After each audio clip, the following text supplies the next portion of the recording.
Welcome back, and we're moving into a final segment for today where our focus is on water safety for the Easter. And of course, we tapped into the expertise of the YWCA, who has ongoing programs about for lifeguards and on teaching people to swim. So we have a good panel with us this morning. We have representing the YWCA program, we have Joevannie Collins, and we have certified lifeguard Sheldon Craig and pool manager Andre Godoy. Good morning and welcome, and thank you for being here. Good morning. So Joevannie, let's just start off by talking about the emphasis on water safety through the programs offered at the YWCA. All right, being that we have a pool at the YWCA, we have to ensure safety. It's a must. And with me, I have two colleagues here who are very skilled. They have the years, they have the training, so they are prepared to tell you guys all about it today. Yeah. But venturing off, I am here to talk about the Fiona Stevenson Easter Learn to Swim program. So the YWCA is giving back, and we're always planning to giving back in many regard. And for this Easter specifically, we have the Fiona Stevenson program running. And the Fiona Stevenson program came about whereby we had a volunteer at the Y. Her name was Fiona Stevenson. She's from England, and what happened is she volunteered over the years at many different organizations in Belize, and when she went back home, she talked to her family, and when she ventured off, she mentioned that in the 90s, a lot of children were drowning, and it was appalling to her because we're a tropical country, and to see that we don't teach children the benefits and the do's and the don'ts of water, it was appalling to her. And so what happened is she ventured off to saving her money. But sadly, she died in the London bombing, and her family then gained funds. Of course, insurance and people giving back as well. The money comes back to the YWCA every year, and it has been 10 years now. This program has been running, offering free Learn to Swim program to 12 schools in Belize. And within these 12 schools, we have 20 students from each school. So that is ongoing now, and we have decided to do a special whereby we're offering 40 free swimming lessons to 40 children between the ages of 9 to 15 to come to the YWCA and learn to swim. We are asking the general public to just stop by the YWCA. There's a form, quick fill out, and you could enroll your child. So at the end of the day, we are not only giving back, but we're letting the general public be aware and to teach somebody a skill that could be lifetime worth. Of course. You know, I think that there's several things you mentioned that I just wanted to pick up on. One, you're right. So much of our Belizeans live near water, right, and so many of them don't know how to swim. And you know, just knowing how to float is not knowing how to swim. And there are also issues when it comes to safety, where you dive, how you dive, that people have never been taught. I've seen the program at the YW, and I think it's wonderful to have children engaged in this. What's even better is that Easter, for the kids who aren't going anywhere, they can still have some water fun. Definitely. Yeah. Just by filling out a form, it's totally free. Yeah. We will have 2 sessions. We're starting off 8:30 to 9:30, and we're doing 11 o'clock to 12. So at the end of the day, just stop by the YWCA. It's totally free. All you have to do is be between the ages of 9 to 15, and you could enroll. Now let's go back to the idea of water safety, primarily during this Easter season. Sheldon, as a lifeguard, what do you think has been one of the most important lessons that you've learned in terms of either saving, rescuing someone from drowning, or in terms of being able to administer specific care as a first responder? Well, basically, first thing, you have to be informed. You have to know what you're doing, because you can't go there and then administering care to the person, and then you don't know what you're doing. You could further injure that person. I mean, I have been doing this for 15 years, volunteering first, and then starting to work along with the YWCA. Yeah. So my skills is not only from here. We have people from abroad who came in and certified us, right? Yeah. So the main thing that I learned is to how to be calm in situations. Yeah. If I'm panicking, how could I calm my victim? Yeah. Right? Now, there are lots of practices and behaviors that people undertake near water that, I think after a tragedy, you start to think, well, nobody should have allowed that in the first place. Having a pool on site and children who are taking a course that don't know how to swim, you obviously have very stringent rules that you educate them on from the very beginning. And I want to talk about those because those are really the beginning portion of understanding water safety. Okay, well, at the YWCA, when the program starts, we have the learn to swim. First thing we start off, we introduce ourselves, welcome them to the pool. We give them water safety tips, right? So they should know the tips before enter the water. Then we move on to the pool rules, right? Because at our pool we have different rules when enter the pool and on the deck. Yeah. So what are some of the things that you remind the children that they should or shouldn't be doing when they're near the pool? Well, near the pool, you have no running because it cause accident or slippery, right? When it wet. Then no harsh playing. Each other like hold each other and shove under the water, throw them off the deck, right? So no harsh playing, no running. Yeah. Right? No dive in the main, because you have people swim under the water, right? If you jump head first or foot first, and you don't notice that someone is under the water, you could hurt them, right? Yeah. Aside from the fact too that oftentimes we misgauge the depth of the water we're diving in, because from the surface everything looks flat, right? Go ahead. Right. So like I said, entry, when you enter a water, you always enter foot first or use the stairs or the ladder, right? Those don't jump head first. Yeah. And also for adults, we try to let them be aware that alcohol impairs their judgment. So it's Easter, we're expecting alcohol to be there around the presence of whatever function they're having. All we're trying to do is just let them be aware, know your limits, because at the end of the day when we consume alcohol we feel like we're superhumans, right? And that could lead us to having a lot of injuries. Most of the time, as we were talking before the show come on, people drown because of really panicking and not knowing what to do. You may be skilled, you may be a swimmer for 20 odd years, and when that fright comes in, you forget everything. So we try to let everybody know, don't swim alone. At the end of the day, take somebody with you, let somebody know where you're going. So if anything should happen, that person could render aid to you. Yeah. All right, and in regards to children swimming, please don't go without an adult. That way they're safe and they're guarded and nothing happens. Yeah.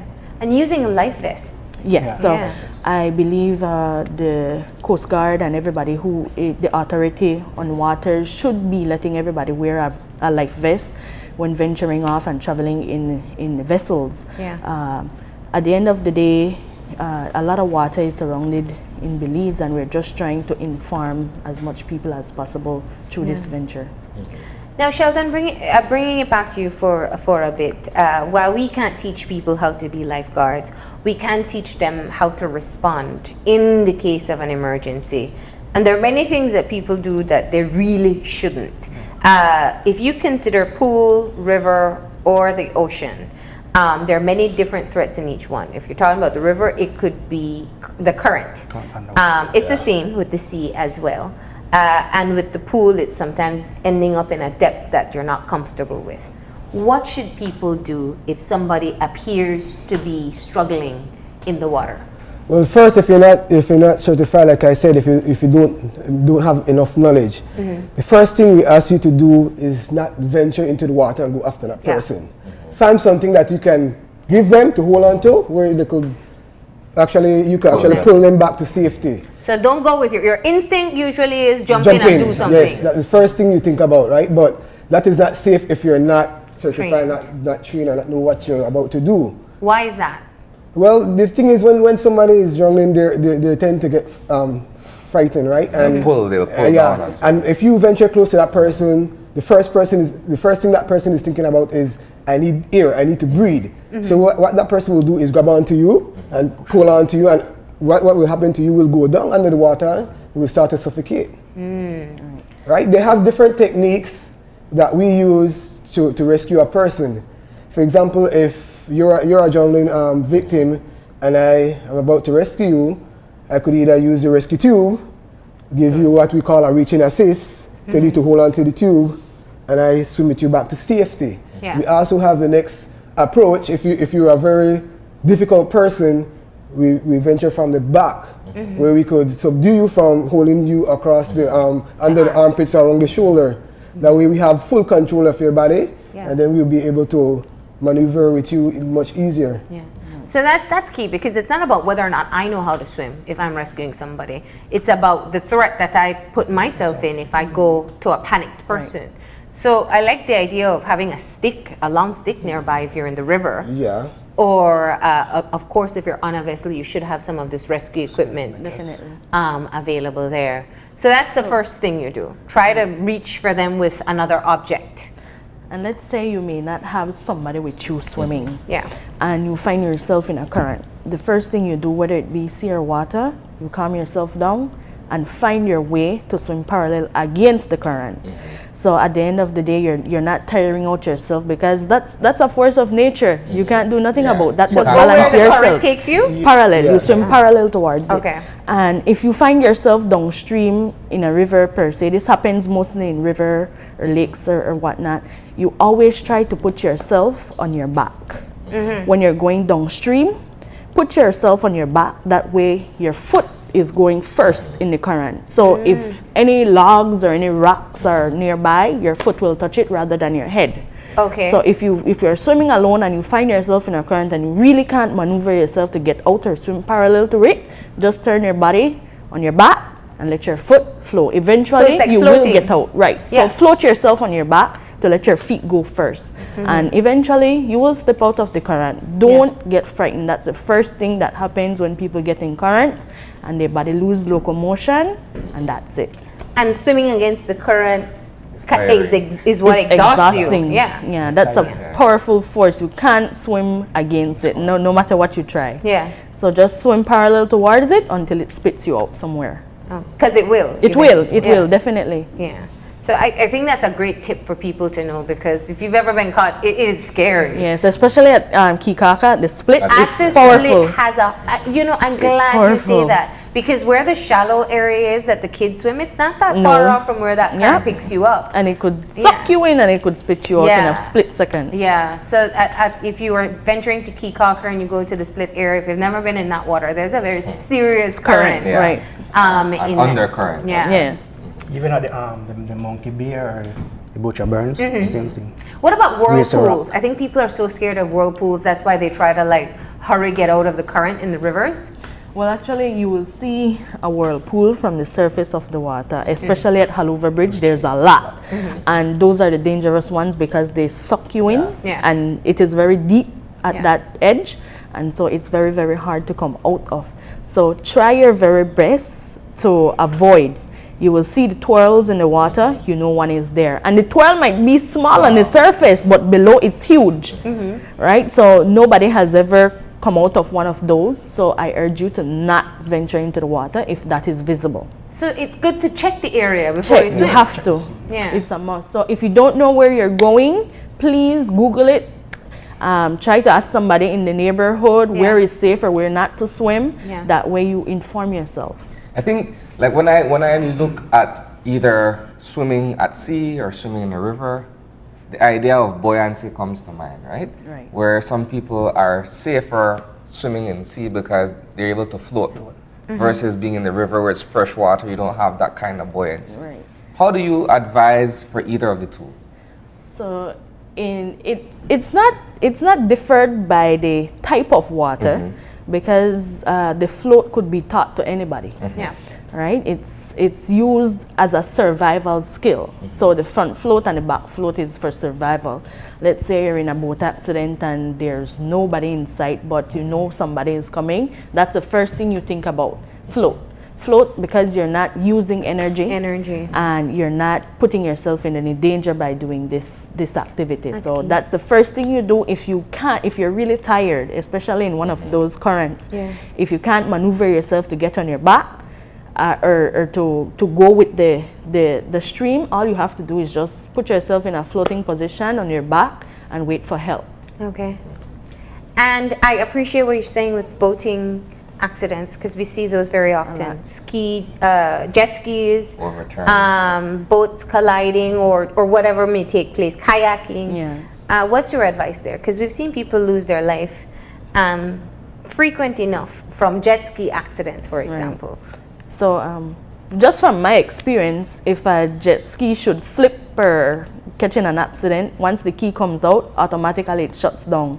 Don't worry about the jet ski. Yeah. The jet ski is the last thing you should worry about. Worry about your safety. At the end of the day, that has buoyancy, free buoyancy. Yeah. So leave that, somebody could get that. You find your way to land as best as possible and as fast as possible. Yeah. So don't You worry should about have the on boat. a life vest. Right, should Yeah. at all times, even if you're a good swimmer or not. Yeah. So if you know somebody, feel free to let them know, listen, I think you should put on a life vest Yeah. before you get on one of those. You could always And don't drive hold it when on you're to drunk. Yeah. I mean, it seems like common sense, but we know it Yeah. happens. That's We what I know, mentioned yeah. before, Yeah. alcohol You could impairs. always hold on to the jet ski as well, since it has the buoyancy, right? If you're not a strong swimmer, you could. You could, but bear in mind, it might be flipped over, Yeah. and once it comes back, it will always come back on its neutral position, and you don't want that come back and hit your head. Okay. Right? So leave it until it flips over, and then you could swim towards it and get on back. Okay. And let's say somebody has had a near drowning experience and you take them out of the water. You're able to pull them in with a stick or with a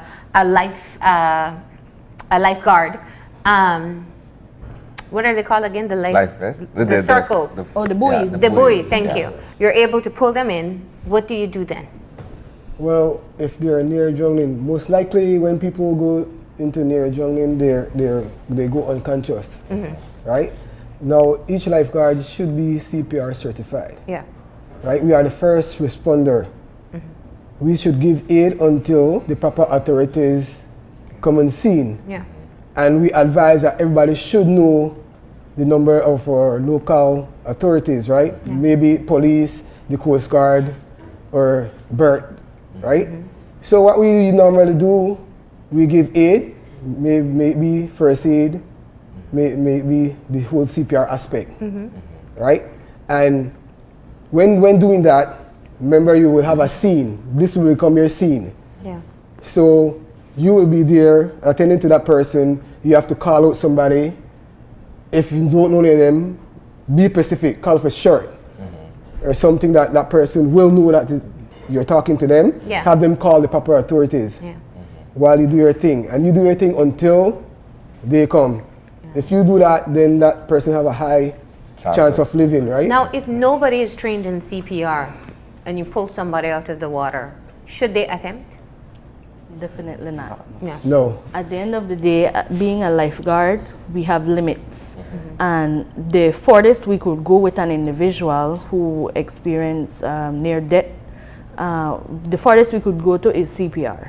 We can't venture in cutting open anybody or causing more injury to that person.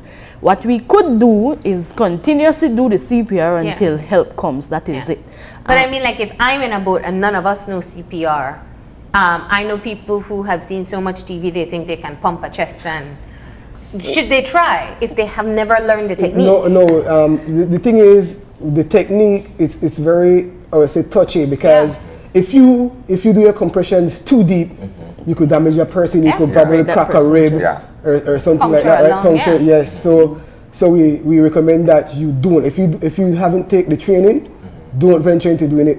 None at all. Is there anything you can do until you can get them to the to somebody who can help? Well, actually, no, because then you might cause injury. Yeah. So at That's this point, tricky, though. yes, at this Because point, someone is still drunk. Once you've I'd say consumed all this water and your lungs are pretty much logged, and you brought that person onto land, you still have that issue of that person drowning. Yeah. Exactly. Right. But the only thing we really recommend is that we have what we call a recovery position. This side. Right? Yeah. You turn them on the side, whereby just in the event that they're bringing up the water, They can bring it they out. could bring it out and don't be on their back choking on it. Choking on it, yeah. So that is key. You put them on the side. No, you're right. I think people would try, instinctually, Yeah. you want to save to your help. loved You one, want to help. but if you don't know how, you may hurt them. More And than anything. you know, there are tons of programs people can go to, Red Cross, YW, and learn how to do these types of And actually, activities. we have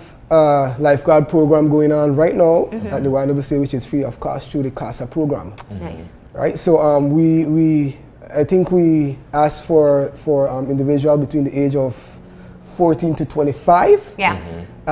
to come and take these courses every Saturday from 9 to 11. We recently start, so we still can take in anybody who is interested. Yeah. Right, Fantastic. and I It's think good the to have at program- least one person in the family with these skills. And you also offer lifeguard services. So let's say I want to take my family to a trip, on a trip somewhere. I can contact YWCA to get a trained lifeguard to accompany us, Yes, and right? they go with their equipment and their skills. Yeah. So you don't Yes, have but to worry. what you need to keep in mind, we have a limit per lifeguard. We have 15 individual Yeah. per lifeguard. So you can't get 2 lifeguards for 200 people. Yeah. That is not. Yeah. You have to have a Absolutely. ratio. Yeah, Right, it's not efficient. I Yeah. mean, how 2 lifeguards could cover so much people in water? Absolutely, Yeah, yeah. yeah. So I believe we spoke about some of the things that people do that lead to drowning. Another area we've seen quite a bit of issues is when people dive into waters. What's your advice on diving? All right, so if the water is mucky or dark and you can't see the bottom, we advise you to enter feet 1st. You have feet dive and you have head dives, right? So don't be Superman and enter into a water head first and you can't see the bottom. Yeah. All right, so Break your neck. if it's clean, Gofke, you could see the sun below, but remember there are shallow spots and there are deep spots. So in any instance where you don't know the surroundings, just go in feet first until you figure it out. Yeah. And then you could go ahead and do your head dives where you know the depth is of approximately and you could venture off doing that. Yeah. I think people have to keep in mind reflection. When the sun is out, it doesn't matter how deep the water is, It it, looks will shallow. seems like it's 5 feet of water.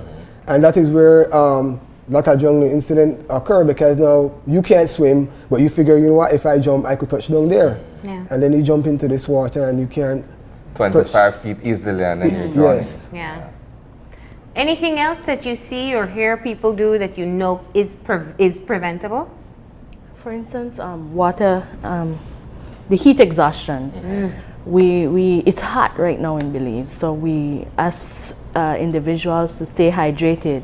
Even drink when enough you're in water. Even, believe it or not, you sweat in water. Exactly. Right? Yeah. So that water leaves your body, and even though you're in water, you still need to replenish and revive yourself. So drink enough water. Yeah. Drink enough water along with the alcohol, Yeah. just so it subsides, and ensure that your kids are hydrated, because children are the ones who suffer from heat exhaustion most of the time, Yeah. because they're playing, they're swimming, they're jumping around, having a good time without really giving the body what it needs, right? So stay hydrated, ensure you stay in the cool as well, because then you could get bad sunburns, and we know how that is. You can't even touch your skin. So use your sunscreen, and the sunscreen should be applied at least 10 minutes before you enter the water. Don't rub it on and go straight in, all right? So let it absorb in the skin, so it could give you the protection. And reapply during the course. And reapply and wait the same 10 minutes, and then you go back in the water. Yeah.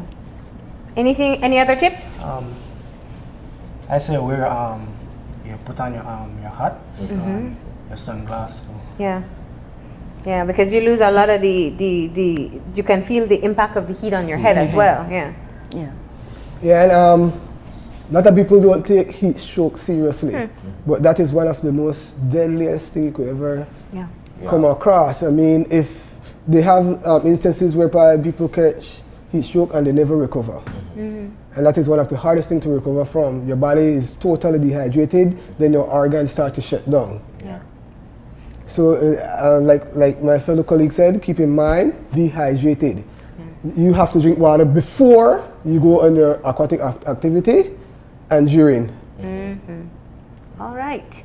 Well, thank you so much for some of these tips. And also, I appreciate that you pointed out that if you don't have plans for the kids this Easter, you can actually take advantage of the free swimming course available at the YWCA. And you have 4-day spots, so Yes. it's better if they sign up as soon as First come, possible. first serve. Yeah. You also have your lifeguard program that is just beginning, so people can sign up for that as well. That's from 15 to 25, you said? Yes. Okay, and you can also sign up at The YWCA as for well. that.